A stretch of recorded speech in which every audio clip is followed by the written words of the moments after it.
వికలాంగులు నీకు గుచ్చగాడు అన్నట్ట. రోడ్డు మీద కాలు రెక్కల్లో అడక తింటాడు. మా వికలాంగులు అడుకోగా చూసినా నేను అడుగుతానా చెప్పు మరి. 4,000 పెన్షన్ వస్తే 4,000 ఎవరిచ్చిండా? ఏ ప్రభుత్వం ఇచ్చింది 4,000 పెన్షన్? ఏ ప్రభుత్వం? కేసీఆర్ ఓడిపోతాడా అని తెలిసి 4,000 పెన్షన్ ఇచ్చిన వ్యక్తి కేసీఆర్. నేను రేవంత్ రెడ్డి కోసం పెట్రోల్ పోసుకున్న మనిషిని. మేము అవపడతలేమా? ఒంటి మీద పెట్రోల్ పోసుకుని అగ్గిపుల పట్టుకొని కూకున్న మనిషిని మేము అవపడతలేమా?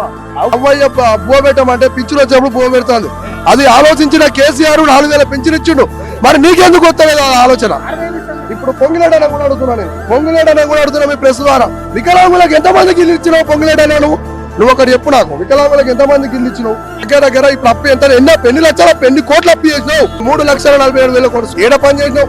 ఇప్పుడే చూస్తే అన్ని కేసీఆర్ చేసిన పనులే ఉన్నాయి కదా. కేసీఆర్ చేసిన పనులు కూడా ఉన్నాయి కదా.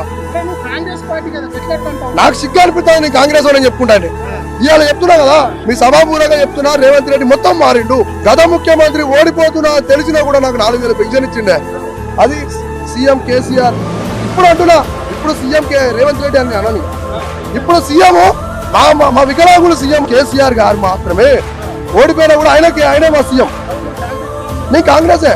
జై కాంగ్రెస్ అనుకుంటున్నా, జై డామ్ కాంగ్రెస్ అనుకుంటున్నాను. దమ్ముంటే రేవంత్ రెడ్డిని ముఖాముఖ చర్చ దిగమను.